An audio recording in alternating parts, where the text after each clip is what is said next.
Pessoal, a chuva em Minas Gerais está aumentando o nível do Rio Doce aqui no estado. Em Linhares, o rio ultrapassou a cota de inundação, já passa de 4,5 metros.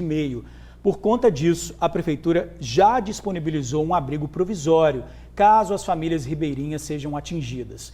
Em Colatina, a cota do rio também foi ultrapassada.